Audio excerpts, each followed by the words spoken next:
Здравейте! Днес ще си говорим за умножение на рационални числа.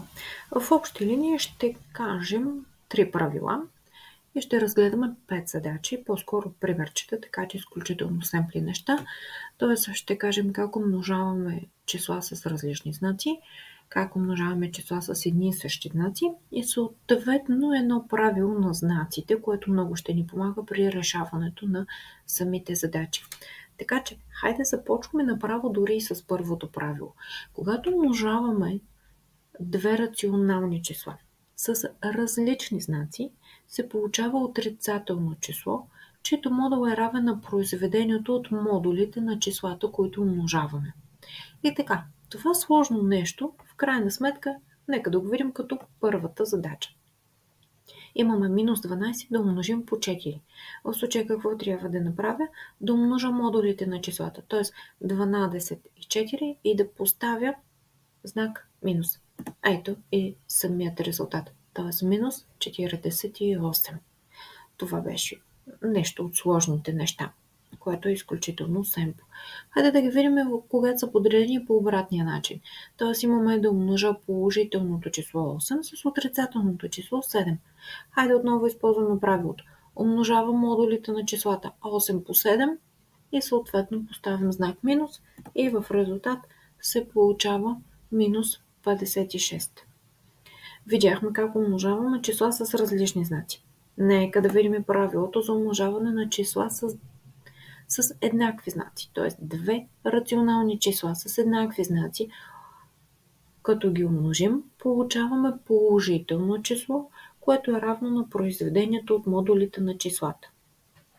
И отново, следваща трета задача. Минус 13 трябва да умножим по минус 3. Какво са ни казали? Умножаваме модулите на числата и получаваме положително число. В резултат 39 съгласно нашата задача. Следващото примерче или четвърта задача. Минус 3 трябва да умножим по минус 2,2. Умножаваме модулите на числата 3 и 2,2 и съответно поставяме знак плюс, който пък, защото сме мързеливи, не пишем. Шегувам се. В резултат получаваме 6,6. И последното правило, което ни остава, да кажем правилото на знаците. Какво имаме в това нещо като табличка? То ще ни помага. И това ни е изключително важно да запомним от този клип. Когато умножаваме две положителни числа, получаваме положително число.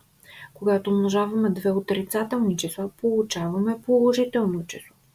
И когато умножаваме положително с отрицателно число, получаваме отрицателно число. И на последно място, умножението на отрицателно число с положително число е съответно отрицателно число.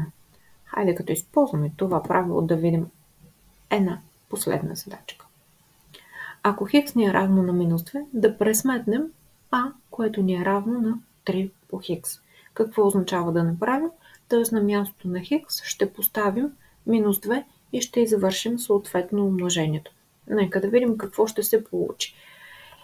Тоест а ни е равно на 3 по минус 2 и използваме това, че вече знаем, че умножението на положително с отрицателно число съответно ни дава отрицателно число. Записваме си знак минус и умножаваме 3 по 2 в резултат 6. Или за нашият израз А се получава стойност минус 6. Това бяха задачите. Абонирайте се за канала, ако все още не сте го направили, споделете видеото с приятели, дайте един лайк, а пък ако искате връзка с мен, ще оставя линк долу в описанието на клипа.